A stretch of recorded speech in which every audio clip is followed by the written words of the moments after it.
तर आता कर्जमाफीचा अंतिम निर्णय हा 6 महिन्यांनी होणार आहे। आढावा घेऊया टॉप 9 बातम्यांमधून।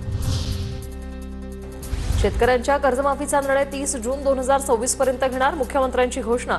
कडूंच्या शिष्टमंडळाची निर्णयाला सहमती, प्रवीण परदेशींच्या अध्यक्षतेखाली उच्चाधिकार समिती 6 महिन्यात अहवाल देणार। संदर्भातला जो निर्णय आम्हाला करायचा आहे तो 3 महिन्यात म्हणजे 30 जून 2026 पूर्वी करण्याचा आम्ही निर्णय केलेला आहे।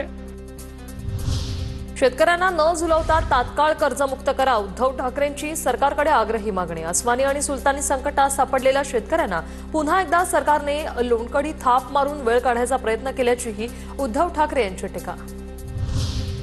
दगाफटका झाल्यास फासावर जाण्यासही तयार, कर्जमाफीवरील आश्वासनावर बच्चू कडूंचा इशारा। सरकारचा पैसा शेतकऱ्याकडे जात नाही तोवर आंदोलन संपणार नाही, कडूंची भूमिका। जर दगाफटका झाला तर बच्चू कडू फासावर जाने तैयार है। हम झुकने वाले नहीं, हम मर जाएंगे लेकिन झुकने वाले नहीं है। आंदोलन संपलं नाही, आंदोलन संपलं नाही। नागपूर विमानतळावर बच्चू कडू यांचं स्वागत, तारखेपासून पळ काढणाऱ्या सरकारला तारखेवर आणलं, कडूंची प्रतिक्रिया। तर आता सरकारला स्वस्थ बसू देणार नाही, बच्चू कडू आक्रमक। शेतकरी नेत्यांवर गुन्हे दाखल करून हे सरकार शेतकरी विरोधी हे स्पष्ट झालं। विजय वडेट्टीवारांची टीका, शेतकऱ्यांवरच्या कर्जाची माहिती ऑनलाईन मिळू शकते, त्यासाठी समितीची गरज नाही, सरकारची नियत साफ नाही, वडेट्टीवारांचा हल्लाबोल। शेतकऱ्यावर किती कर्ज थकीत आहे हे काही पहिल्यासारखं काही खाते तपासायची गरज नाही आहे। एका क्लिकवर होतं, सगळं ऑनलाईन व्यवहार झालेत। त्यामुळे ह्यामध्ये हा पळवाटा आहेत असं मी मानतो। LICचे उचलून या देशामध्ये 35,000 कोटी रुपये अदानीला तुम्ही देताय, त्यावेळेस तुम्हाला समिती नेमली नाही। कर्जमाफीच्या आश्वासनानं काहीही होणार नाही, पुन्हा एकदा सरकारकडून शेतकऱ्यांची फसवणूक, परिणाम भोगावे लागणार, जरांगेंचा इशारा।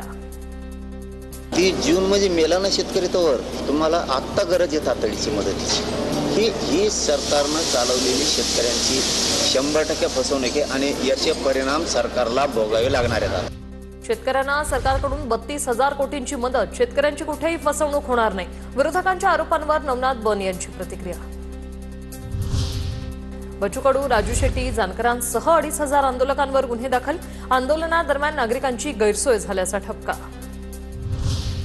पुढील अर्थसंकल्पात कर्जमाफीबाबत तरतूद केली जाईल, सध्या कर्जमाफी करण्याची स्थिती नाही, भाजप आमदार परिणय फुकेंची प्रतिक्रिया। कर्जमाफी आणि आगामी निवडणुकांचा संबंध नसल्याचंही वक्तव्य। जवळपास 32,000 कोटीची मदत राज्य सरकारने केली आहे, तर यावर्षी आर्थिक स्थिती कर्जमाफी करण्याची नाही आहे। पुढच्या अर्थसंकल्पात मला वाटतं मार्च-एप्रिलमध्ये जो अर्थसंकल्प येणार त्यात निश्चितच या संदर्भातली तरतूद माननीय मुख्यमंत्री साहेब आणि राज्य सरकार करतील।